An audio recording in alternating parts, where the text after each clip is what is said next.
आज हम पढ़ाने जा रहे हैं अवतल दर्पण। अवतल दर्पण जो हिस्सा है, प्रकाश चैप्टर जो पढ़ना है, प्रकाश में प्रकाश के परिवर्तन में हम लोग केवल दर्पण का अध्ययन किया जाता है। प्रकाश में केवल दर्पण का अध्ययन किया जाता है। तो सबसे पहले हम पढ़ेंगे अवतल दर्पण। अवतल दर्पण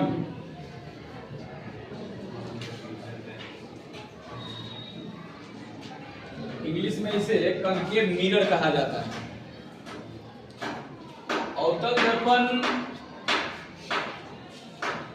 ये है अवतल दर्पण, और इसका परावर्तक सतह जो होता है ना दर्पण में, जब धासा रहे तो समझिए कि परावर्तक सतह जब धासा रहता है तो अवतल दर्पण। और अवतल दर्पण में बाहर का जो सतह होता है ना, कलई किया जाता है।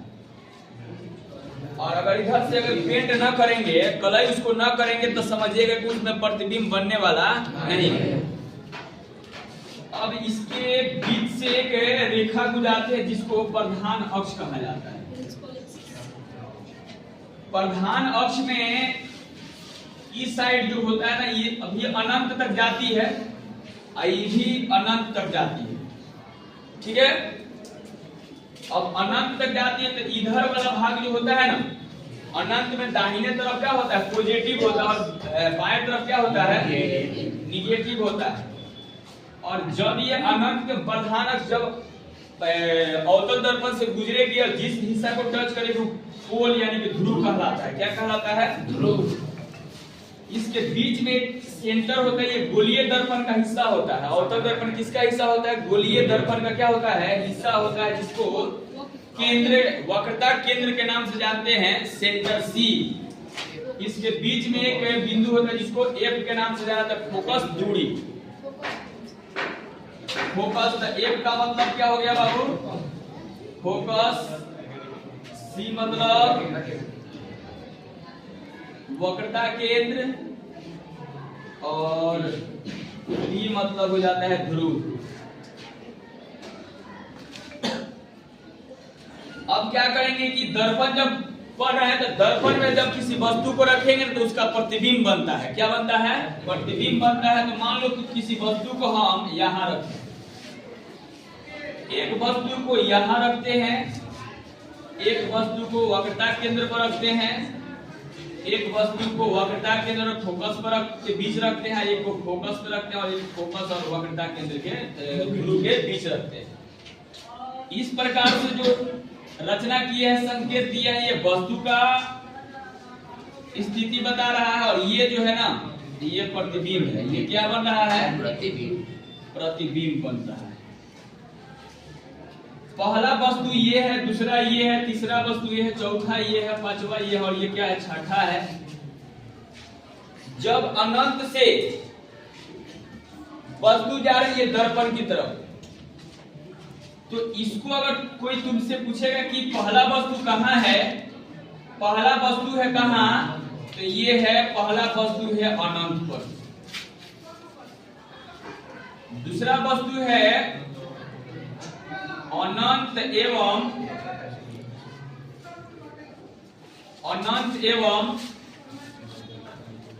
वक्रता केंद्र के बीच। तीसरा वस्तु है वक्रता केंद्र पर। चौथा वस्तु है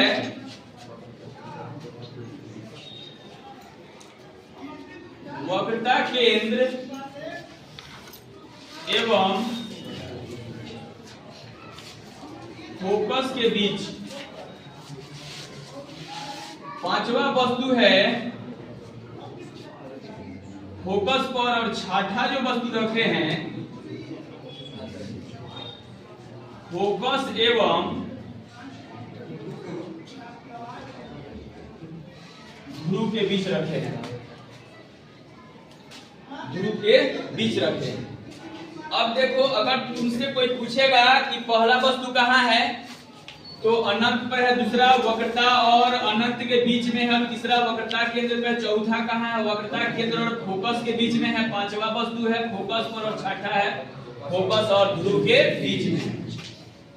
अब इसका दर्पण में तीन गो चीज होता है। पहला होता है स्थिति के बारे में जानिए, वस्तु की स्थिति।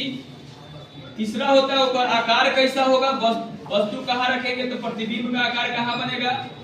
और तीसरा होता है प्रकृति कैसा होगा उसका। प्रकृति दो होता है, वास्तविक और आभासी। वक्रता केंद्र पर अब एक ट्रिक होता है, 1 से लेके 5 तक का एक ट्री यानी नियम का ट्रिक का नियम का पालन करता है, और 6 किसी नियम का पालन नहीं करता है, नियम का पालन नहीं करता है।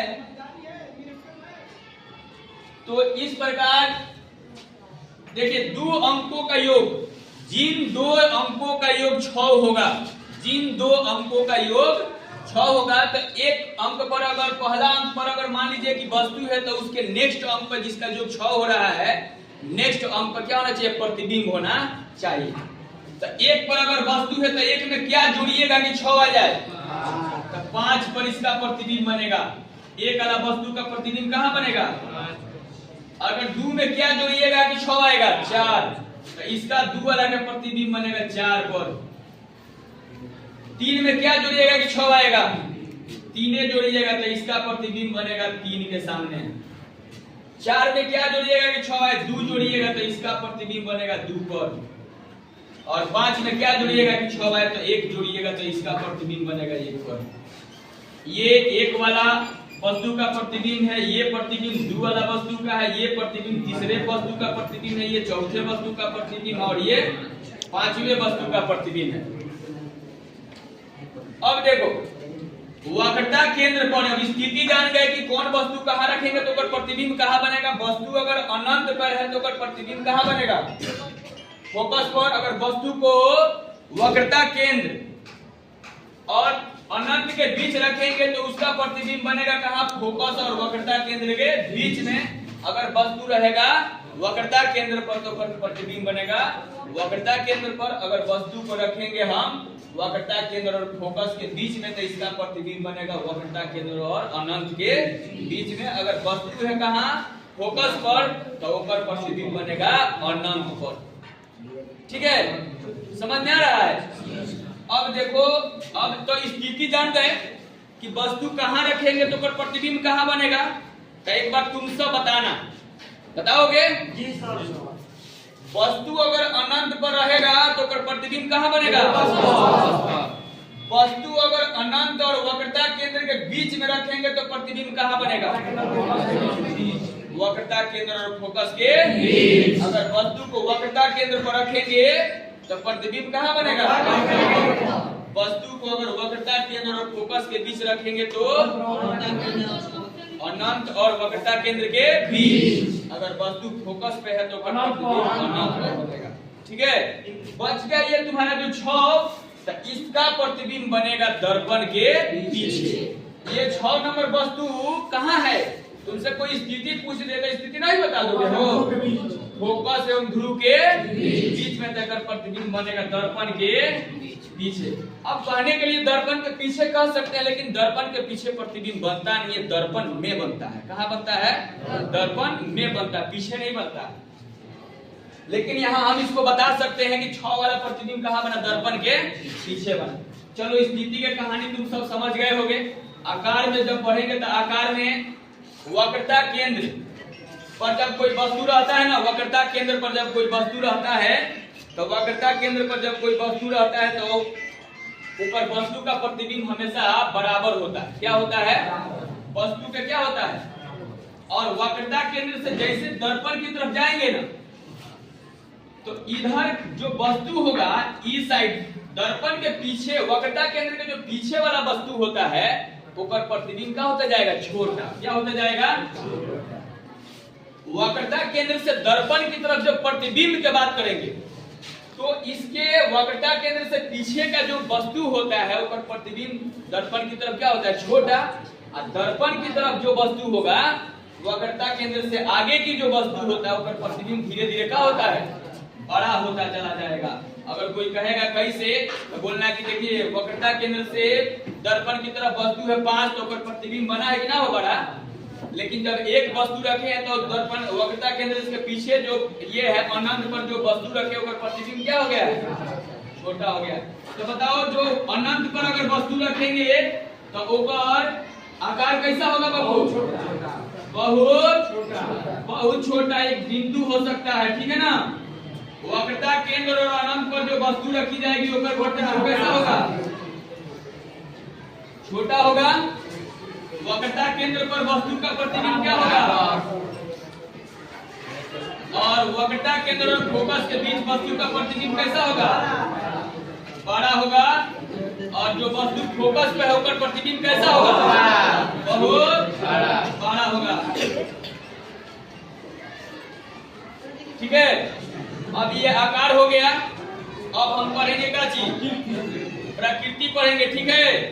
प्रकृति के बारे में पढ़ लो। इसको हम लोग ये जो मेन लाइन है माइनस इंफिनिटी से इंफिनिटी, इसको कौन सा अक्ष कहते हैं, अक्ष है प्रधान अक्ष। प्रधान अक्ष के ऊपर अगर प्रतिबिंब बन रहा है तो कैसा बनता है, अब वो आभासी या चाहे काल्पनिक एक चीज है ना।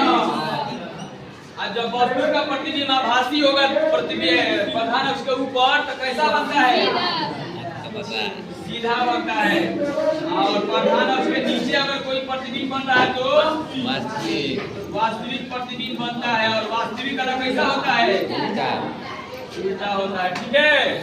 ये रहा आपके दर्पण की कहानी। अगर ये वीडियो अच्छा लगा हो तो इसे अधिक से अधिक शेयर करिए, चैनल को सब्सक्राइब करिए और बेल आइकन दबाना ना भूलें।